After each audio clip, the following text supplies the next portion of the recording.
Atilio Borón es doctor en ciencias políticas por la Universidad de Harvard, politólogo, sociólogo, pero podríamos decir de él que es una de las mentes brillantes que ha puesto las bases para el concepto de la patria grande. Y tenemos la fortuna de que nos acompañe ahora en Prensa Alternativa. Atilio, muchas gracias por acompañarnos. Bienvenido. No, gracias. El agradecido soy yo. Muy amable por su invitación. En estos tiempos en los que nos enfrentamos a un mundo en el que se construye, entiendo, la multipolaridad, ¿qué escenario le queda a los pueblos de Latinoamérica y el Caribe? ¿Qué rol tenemos que jugar? Bueno, el rol que tendríamos que jugar sería reafirmar nuestra independencia, nuestra autonomía en un proceso donde se están dirimiendo hegemonías a nivel planetario entre los grandes actores del sistema internacional. Hay un dato básico muy fuerte y es que el predominio de los Estados Unidos está hoy seriamente en cuestión, ¿verdad?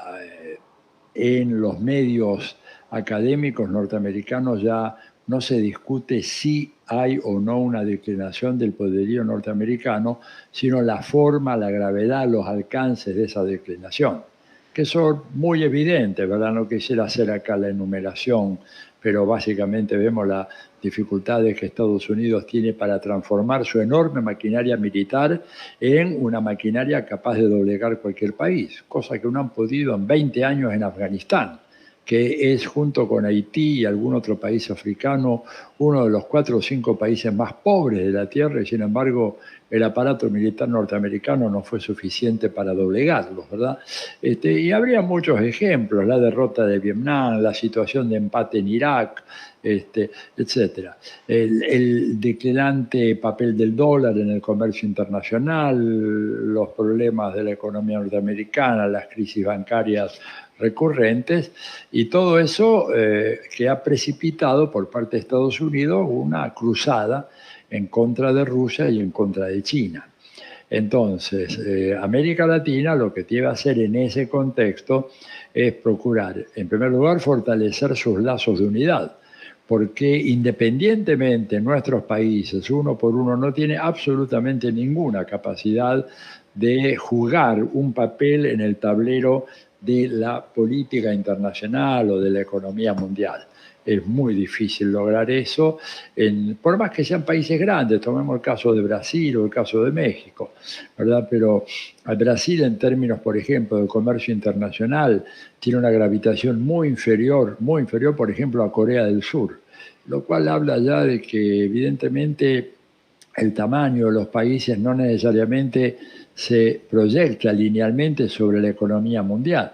Entonces, pero Brasil integrado a toda América Latina, o por lo menos integrado en la UNASUR, uniendo a los países sudamericanos, hace que tanto Brasil como Argentina, como Uruguay, como Colombia, como Paraguay, como Chile, tengamos una voz, por lo menos para evitar, digamos, ser víctimas de este choque de gigantes, ¿no es cierto? Un choque de gigantes que va a permanecer durante bastante tiempo entre nosotros, porque el proyecto estadounidense es, primero que nada, lograr la fragmentación territorial de Rusia, hacer que Rusia se convierta en un espacio geográfico habitado por 8, 10 o 15 nuevos estados independientes, imitando el modelo de la ex Yugoslavia. Esto está escrito, no son conjeturas mías, hay documentos oficiales de altos funcionarios del Pentágono y del Departamento de Estado y del Consejo de Seguridad Nacional que proponen justamente la fragmentación de Rusia,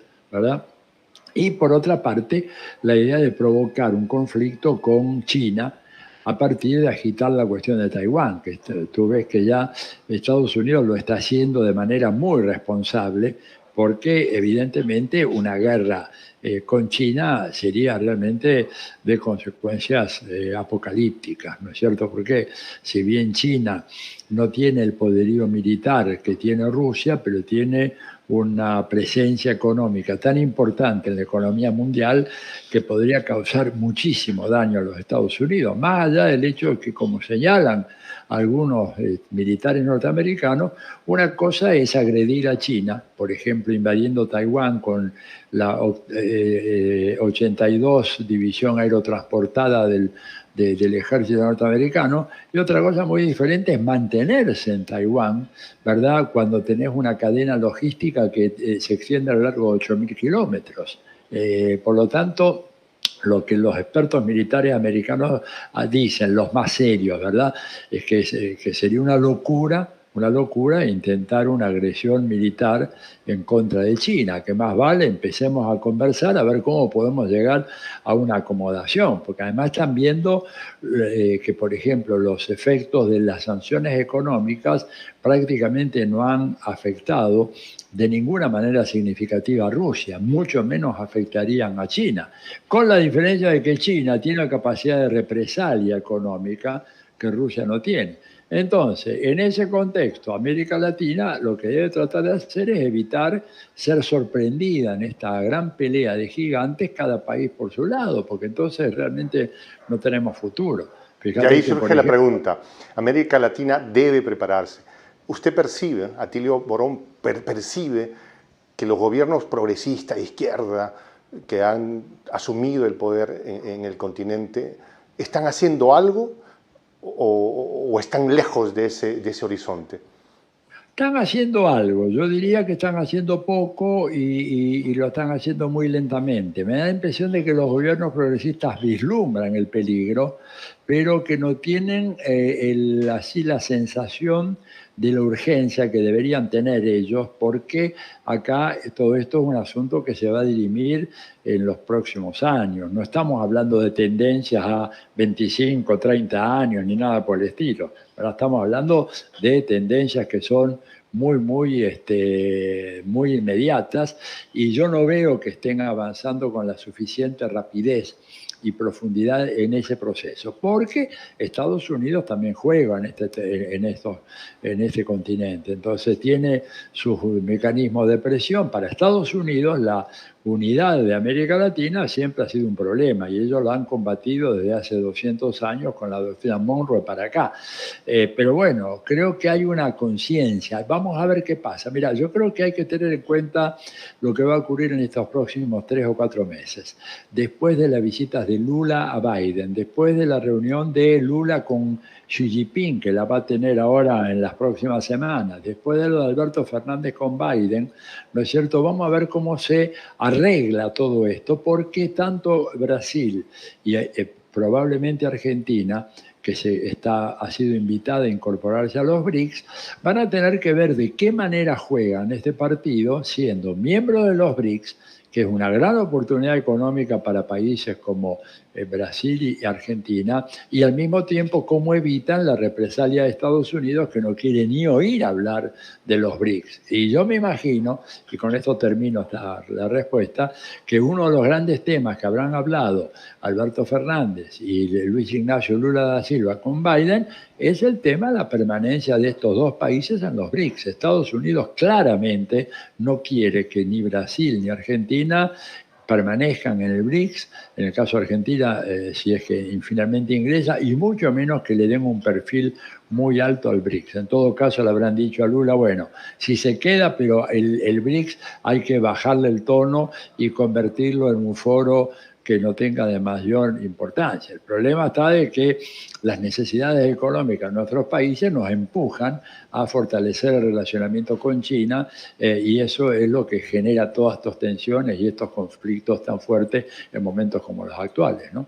Pepe Mujica en algún momento dijo que cuando él ejercía la presidencia vio que se hicieron esfuerzos por los gobernantes que estaban en ese momento, ¿no? Sin embargo, sintió que no estaba acompañada por un sentimiento popular, por la gente del pueblo, porque miraba UNASUR como una organización burocrática, llena de diplomáticos. ¿Será que falta ese componente, el de crear una cultura integracionista, una doctrina un sentimiento de arraigo, como se siente mucho en Estados Unidos, ¿no? El individuo pobre en la miseria se siente orgulloso de ser American people, ¿no? ¿No es un poco lo que nos toca a nosotros, los que estamos a pie y haciendo redes? ¿No hay un poco de eso? Hay mucho de eso, y vos te estás apuntando a un tema muy importante. El tema, fíjate vos, que yo lo pondría en estos términos. Un error gravísimo de los gobiernos progresistas de antaño y los actuales es la subestimación de la importancia fundamental de la comunicación política. Esto que tú estás haciendo ahora, lo que están haciendo ustedes en la J, ¿no es cierto?, como una prensa alternativa, es absolutamente fundamental. Y como eso no se hace, la gente no sabía lo que era la UNASUR, no sabía la importancia del Consejo de Defensa Sudamericano de Defensa, no sabía la importancia que tenían las políticas de armonización, por ejemplo, de las respuestas ante las enfermedades, cosa que, por ejemplo, después cuando vino el COVID nos encontró totalmente desparramados. La UNASUR no tuvo, porque los gobiernos no estaban convencidos, una política eficaz de promoción, diciendo, miren, este es el único camino que puede tener América Latina si quiere mantenerse en independencia en un mundo que está enredado en conflictos dramáticos, porque acá se subestima mucho lo que está pasando en Ucrania. Ucrania puede terminar siendo el detonante de una guerra termonuclear. Y en una guerra termonuclear nadie va a estar a salvo. Nadie va a estar a salvo, ¿te das cuenta? Porque no es que van a tirar una bomba o dos como hicieron en Hiroshima y Nagasaki. Ahora acá hay una capacidad misilística atómica. A ver, entre Estados Unidos y Rusia tenés más de 10.000 ojivas nucleares.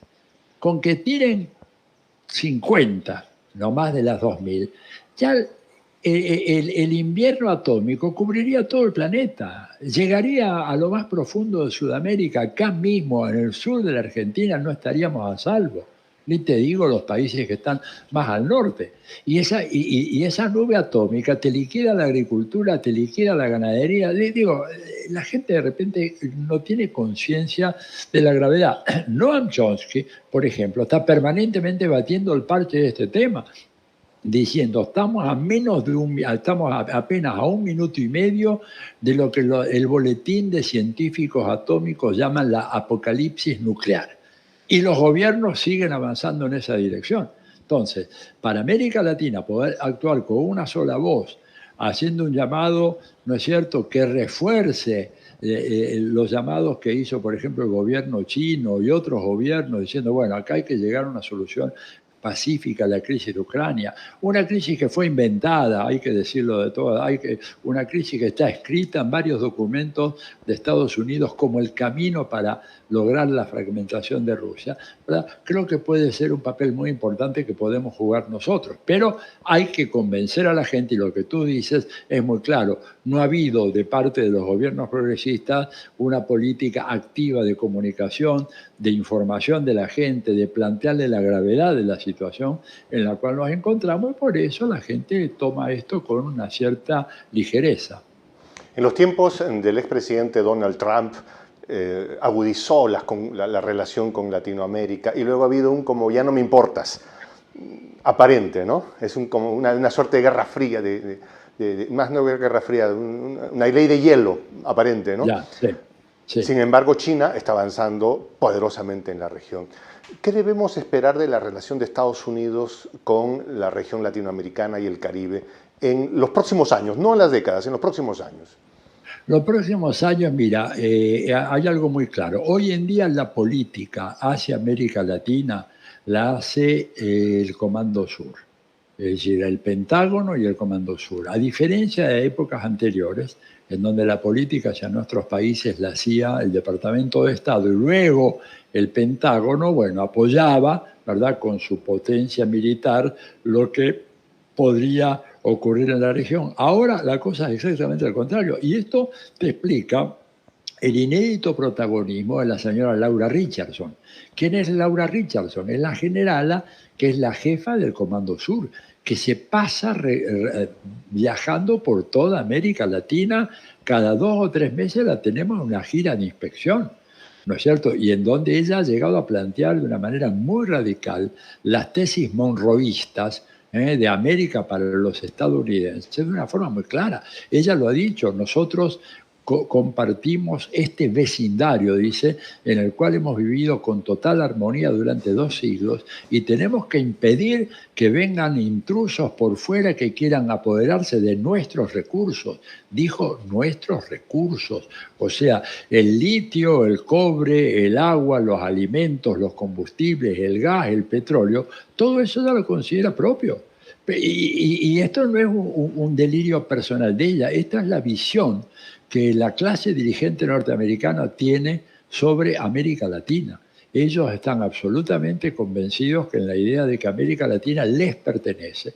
Mira, en más de una ocasión yo lo he visto, lo he leído, en algunos seminarios internacionales de hace ya mucho tiempo lo decían algunos de los pensadores más conservadores que vivan a estos seminarios internacionales, en donde incluso decían desafiantemente, bueno, ¿ustedes quiénes quieren que sea el líder en América Latina? A ver, ¿ustedes creen que Paraguay puede ser el líder de América Latina, que Argentina, que Brasil, que Guatemala? ¿Qué otro que no sea Estados Unidos puede ser el líder de esta región? A lo cual nosotros le decíamos, pero ¿y quién quiere un líder en esta región? Esto es un problema de ustedes, su vocación de liderazgo y de rapiña. Nosotros no necesitamos ningún líder. Nosotros no queremos tener ningún líder. ¿No es cierto? Son ustedes los que se sienten que han sido enviados por la providencia para llevar a estos países de la mano hacia el mundo de la libertad y la felicidad. Pero esto es un delirio de ustedes, no es lo nuestro. Pero ellos lo creen. Oye, el problema grave es que la dirigencia norteamericana cree sinceramente en eso. Y además, y ahora viene, hay un nuevo ALCA en este momento. Derrotamos el ALCA anterior, pero ahora tenés el ALCA al carajo, cuando se fue con lo dijo Chávez, exactamente. Pero ahora tenés el otro ALCA: alimentos, litio, combustibles y agua.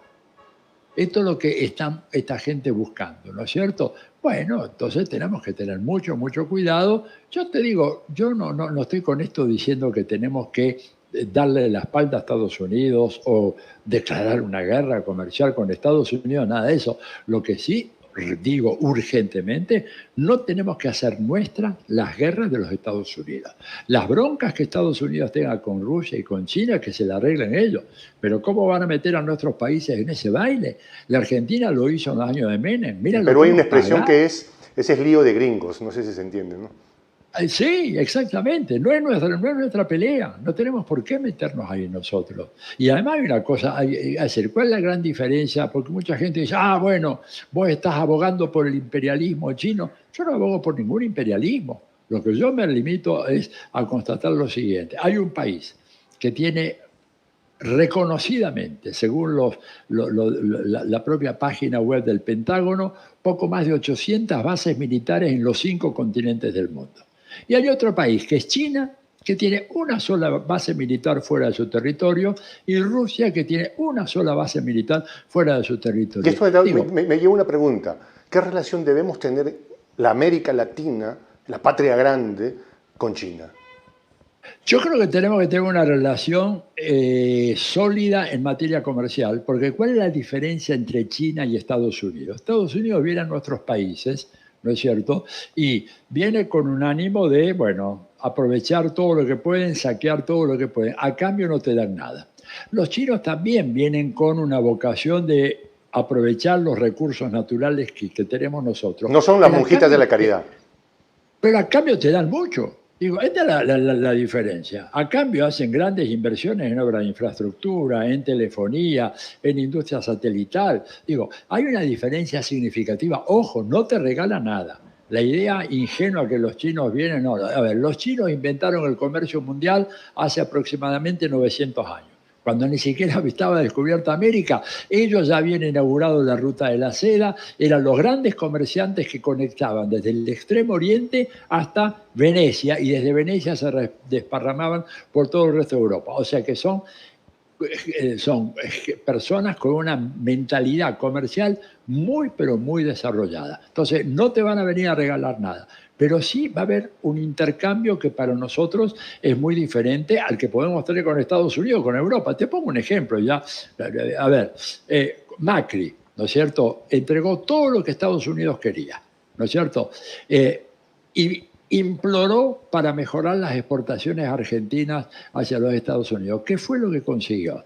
Que un año autorizaran la importación de 50.000 toneladas de limones procedentes de la provincia de Tucumán, ¿no es verdad? Y punto. Tucumán es el mayor productor de limones del mundo, produce aproximadamente 15 millones de toneladas, es el mayor productor mundial, ¿verdad? 50.000 toneladas apenas pudimos venderle y más nada. En cambio, China te hubiera comprado 10 millones de toneladas y a cambio de eso hubieran venido inversiones, vías férreas, transporte, represas hidroeléctricas que fueron paradas por el macrismo para congraciarse con Estados Unidos. Tenemos 2 represas en el sur, en Santa Cruz, que ya estaban prefinanciadas por China y que las pusieron en el congelador. Y ahora, bueno, Alberto Fernández, que fue allá, se sacó la foto con Biden, está, ¿verdad?, bueno, dudando a ver si seguimos con los chinos o no seguimos con los chinos. El tema es que China es hoy la principal economía del mundo. Ahora, estos cambios que se están modelando tienen la intención de ser modelados por los hegemones de poder ahora. Y antes, para hacerlo, utilizaban a los militares y los golpes de estados. Ahora lo hacen a través del lawfare, de los fiscales, de los periodistas y de esto que tú lo has definido en un momento como las buenas prácticas, ¿no? Programas de las buenas prácticas, ¿no?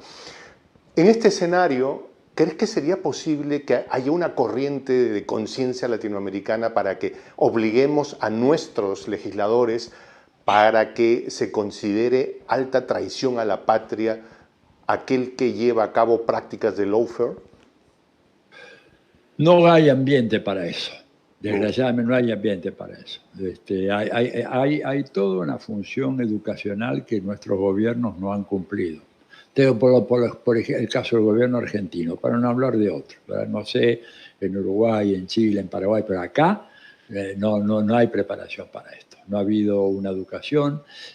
Tenemos un problema muy grave en toda la región y es que el monopolio de la prensa es prácticamente absoluto, y prensa alternativas como la que ustedes están tratando de imponer y divulgar por toda América Latina son esfuerzos absolutamente encomiables y que merecen todo el apoyo, pero ustedes saben muy bien que en términos de poderío relativo, el poderío de la prensa convencional, que además tiene prensa, radio, televisión, redes sociales, granja de bots y todo lo demás, es un poderío inmenso. Entonces, creo que para avanzar en esa dirección de considerar como traición a la patria, habría que tener un cambio cultural muy significativo que yo no veo que se vaya a producir en los próximos años. Pero hay que trabajar en esa dirección, demostrar de que realmente no se puede. Nosotros no podemos, por ejemplo, un país como la Argentina está sometido casi por completo a la legislación norteamericana. Vas a escuchar muy a menudo decir, bueno, Argentina recuperó YPF. Bueno, recuperó YPF, pero como sociedad anónima con mayoría estatal. Pero resulta que como YPF es una sociedad anónima, cotiza en Wall Street, y si YPF se le ocurre la mala idea de venderle petróleo a un avión venezolano de Conviasa, rápidamente la retiran, sacan tarjeta amarilla, la sacan de Wall Street durante 3 meses o 6 meses. Con lo cual el tema de captación de fondos para la inversión se viene abajo, pero de una manera vertiginosa.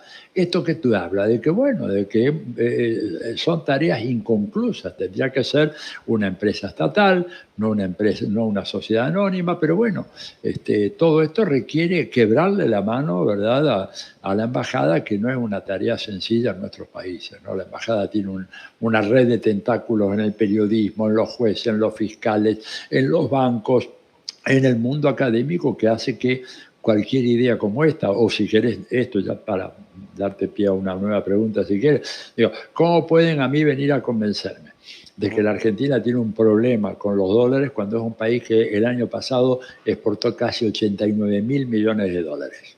Digo, ¿qué pasó con eso? Bueno, pasó que la Argentina, un país en donde está totalmente privatizado, y 89.000 millones de dólares que se exportan ingresan directamente a las cuentas en los paraísos fiscales de los exportadores. Bueno, ahí tenés que nacionalizar el comercio exterior, no te queda de otra. porque si no Argentina jamás va a tener los dólares que necesita para su proceso económico. No es que son dólares para salir de vacaciones a la isla Bahamas. La economía argentina es una economía absolutamente dólar dependiente, yo diría como la gran mayoría de las economías latinoamericanas, porque son países de una industrialización incompleta, que quedó a mitad de camino y que necesitamos insumos importados que hay que pagar en dólares. Por lo tanto, en la medida en que los exportadores tengan los dólares y los liquidan si quieren, y si no quieren no los liquidan, en el caso de nuestro país, la Argentina, te los ponen en silo bolsa y de repente te los aguantan 2 años ahí especulando con el alza del dólar blue, el dólar ilegal, y bueno, y eso genera gravísimos problemas para hacer una política pública, te das cuenta, de atención al sistema de salud, combate a la pobreza, mejorar las remuneraciones de los trabajadores del Estado o el régimen previsional. Entonces, esto supone, ¿verdad?, un esfuerzo muy grande de convencimiento primero, una batalla ideológica y después... Lo que Fidel dijo en su momento, la batalla de las ideas. La batalla de la idea fundamental. Mira, Gramsci tenía una expresión muy martiana, como si hubiera él leído a Martí, cuando decía que una clase, antes de ser dominante, tiene que ser dirigente. Es decir, él planteaba, bueno, una clase, a ver, el proletariado o el campo popular, una alianza, si querés, progresista, de izquierda, quiere convertirse en una coalición dominante, primero tiene que ser dirigente, o sea, tiene que ganar la batalla de las ideas. Ahora, es muy difícil ganar la batalla de las ideas cuando nosotros disponemos de escasísimos medios de comunicación que transmiten un diálogo tan interesante como esto, que ojalá pudiera transmitirse por los grandes medios de comunicación, pero jamás. Vos pensás una cosa, todo el mundo dice, sí, el doctorado en Harvard, etcétera, pero yo prácticamente no he pisado un set de la televisión privada en la Argentina.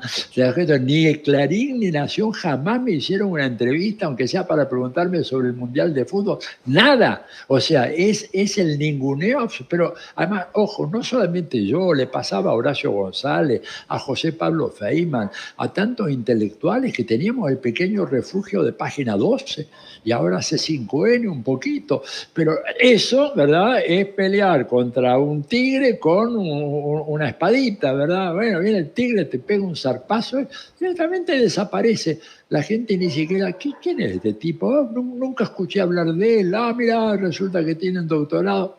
¿Qué le importa?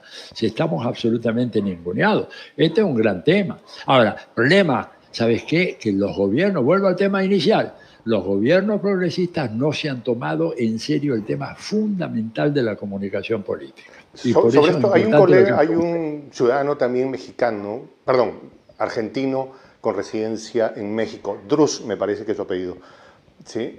Y él plantea la siguiente idea, que antes de lograr cualquier objetivo, primero necesitamos lograr la descolonización intelectual de América Latina y el Caribe, pero sobre todo la descolonización intelectual de los intelectuales de izquierda.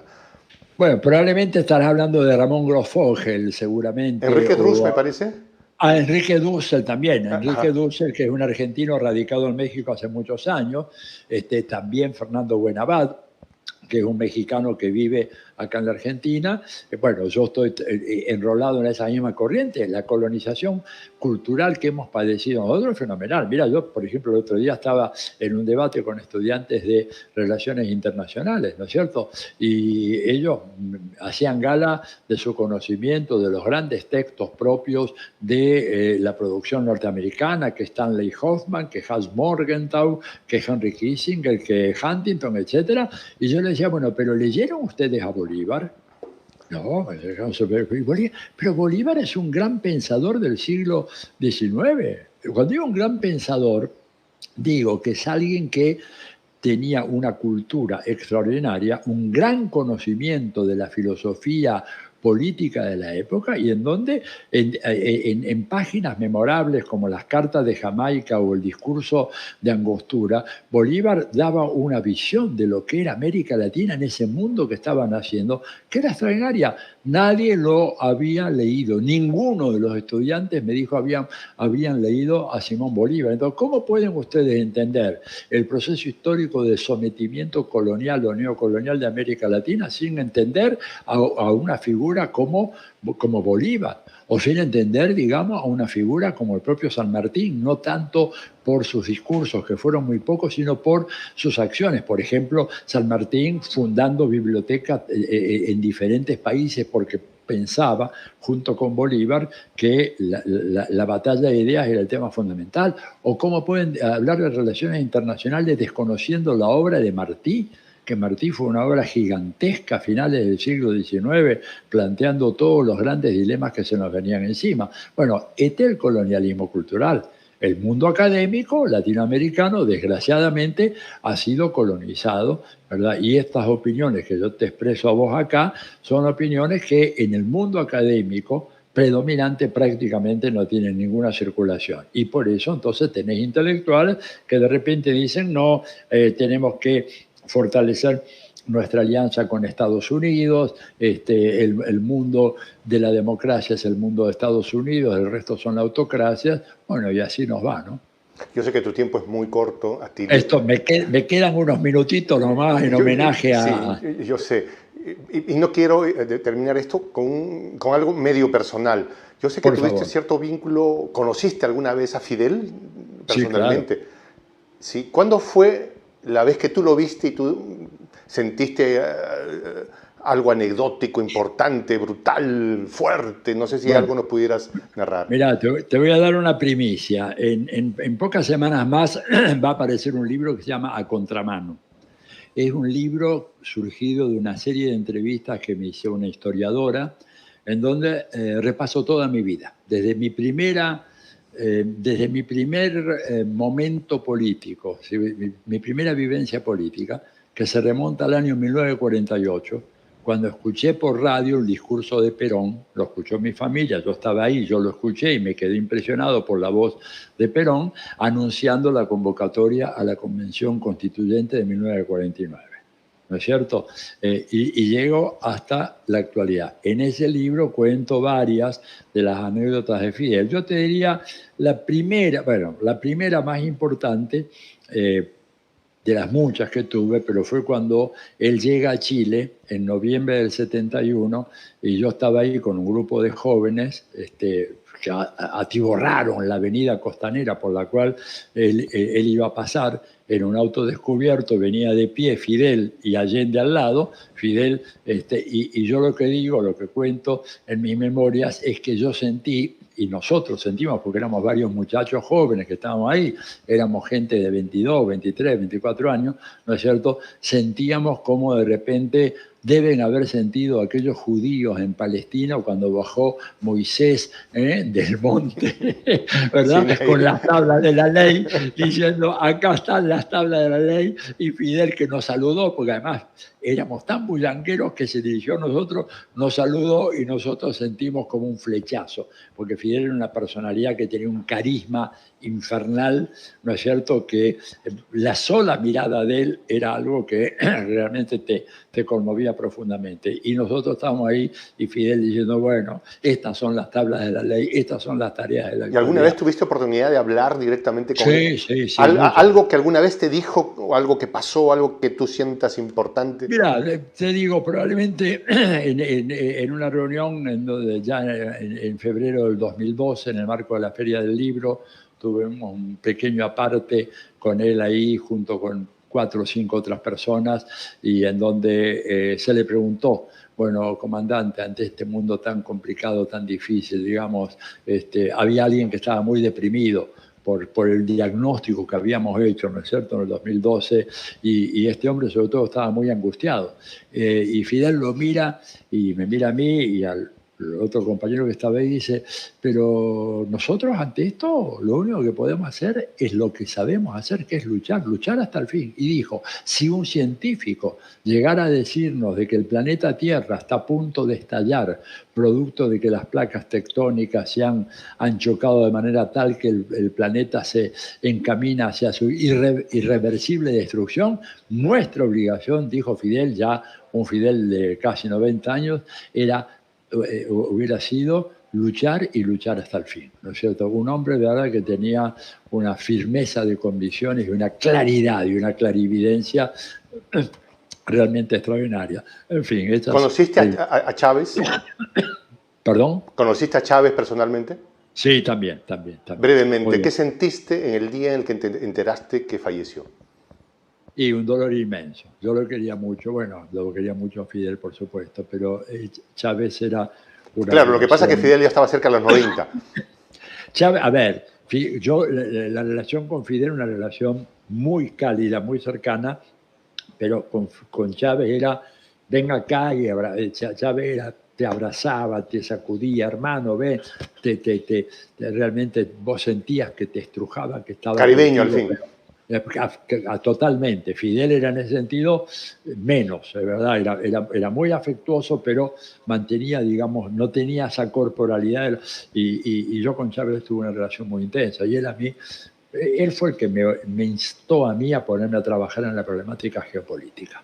Y me dijo, tú tienes que hacer esto. Bueno, sería muy largo, varias cosas. ¿Qué estabas haciendo cuando enteraste que había muerto Chávez? Estaba trabajando yo, estaba en casa, no así cuando murió Fidel, yo estaba en Cuba, pero cuando murió Chávez yo estaba en casa y la verdad que quedé choqueado, aunque yo ya veía venirme el final.